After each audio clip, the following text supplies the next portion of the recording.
why somebody who does everything right, works hard, doesn't get something, and somebody who's posting around getting everything. If you're doing the right thing, you should be willing to be misunderstood for a period of time. That is such a powerful Very sentence. powerful sentence. I learned what not to do is we don't want to hire people and then expect on day one. At some point of time, you start thinking about your own existence and you've exhausted all the materialistic dreams that you had or achievements that you had put on your list. Yeah. And then you come to a point where you're like, oh, now what is the meaning of myself? What have I become? Every person who's sat here, successful in their own right, they have had very transformational journeys through spirituality or any other mechanisms or tools. What are yours? I don't think I'm very religious. And your definition of spirituality so that people don't misunderstand you here forward? I think that for me, it's a belief that there are some things we can't explain. This whole thing, you talked a lot about cards being dealt with, why somebody getting dealt good cards versus bad cards. I don't know. Why somebody who does everything right, works hard, doesn't get something, and somebody who's posting around is getting everything. We see all that stuff happen. Like, you can't explain that. For me, it's like at some point, you need to find a grounding to these thoughts, that there is probably some higher power that we can't explain.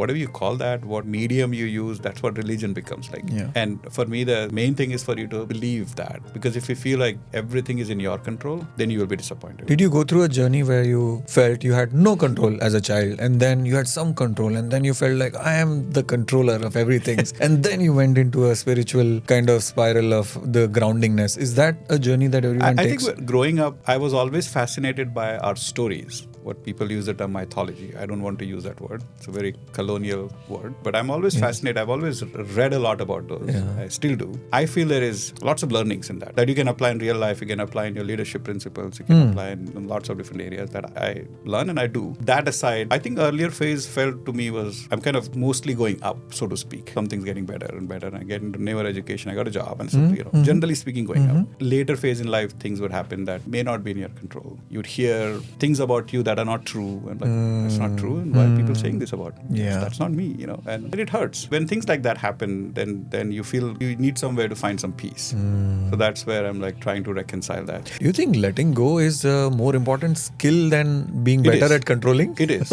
It is. Why? Why do you say that? I mean, if you look at not just corporate world, you pick any leader, any public figure, if anybody has any reasonable influence of any kind, you will not have 100% people who will like them or say good things about them. Pick any leader, even Mahatma Gandhi. Lots of people have not so great things about him. I'm not judging, and I'm not even saying which side of the fence I'm on any particular leader, but the fact remains that there will always be some percentage of people that don't agree with you. You may not have done anything bad to them, but they may actually dislike you a lot. As an artist, I've learned that somebody may dislike you because they like another artist better than you. Exactly. And that is the reason that I could never fathom. Like, how am I a target because you like someone else? And if you take that example to say, what are you going to do about that? Nothing you will do will change their mind unless you retire and say, I'm done with acting. You don't want to do that. Yes. I won't say just for corporate leaders, but I would say probably for everybody. Now, one thing you should do is somebody who is not happy with you, whatever, and if there is something they want to come talk to you about and you can do something about it, there's feedback that it helps you grow and become better, you should absolutely listen to it. And this is where I think having the connection to spirituality is, or trying to reconcile why I got dealt with these cards. Keep thinking about that,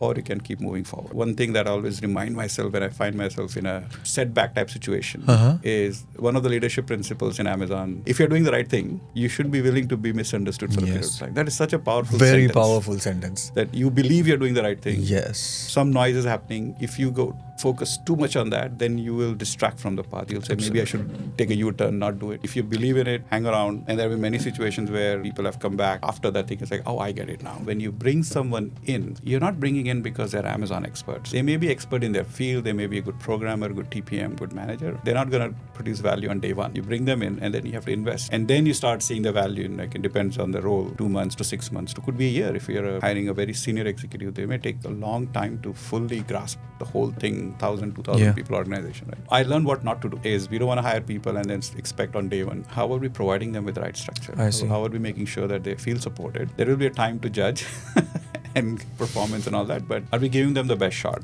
coming in? I think as a senior leader, you need to bring down barriers. You need to bring down the wall, because people always look at you and be like, oh, so-and-so is a director. Yeah. It's very important for leaders to feel vulnerable, that they are human. Trying to explain the why behind the scenes, letting people ask those questions like, hey, why are you making these decisions?